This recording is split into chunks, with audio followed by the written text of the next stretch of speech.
ગુજરાતમાં કોરોનાના કુલ 15 કેસ જોવા મળ્યા છે. આરોગ્ય કમિશનર ડોક્ટર નીલમ પટેલે જણાવ્યું હતું કે કોરોનાના અમદાવાદમાં 13, અમદાવાદ ગ્રામ્યમાં 1 અને 1 કેસ રાજકોટમાં નોંધાયો છે. આરોગ્ય કમિશનરે જણાવ્યું હતું કે જે લોકો વિદેશ જઈને આવ્યા હોય તેમણે કોરોનાના ટેસ્ટ કરાવવો અને જો તાવ આવતો હોય તો આઇસોલેશનમાં રહીને કાળજી રાખવી. તેમણે એમ પણ કહ્યું કે આ પરિસ્થિતિમાં હાલ ગભરાવાની જરૂર નથી.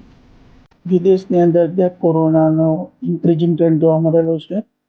ખાસ કરીને ચાઇના, સિંગાપોર, થાઈલેન્ડ એ કન્ટ્રીની અંદર કેસીસમાં વધારો થયો છે. ઇન્ડિયામાં થોડા ઘણા અંશે વધી રહ્યું છે. જેમાં ગુજરાતની વાત કરીએ તો અત્યાર સુધીમાં ટોટલ જાન્યુઆરીથી મે અત્યાર સુધીમાં 24 કેસીસ નોંધાયેલા છે.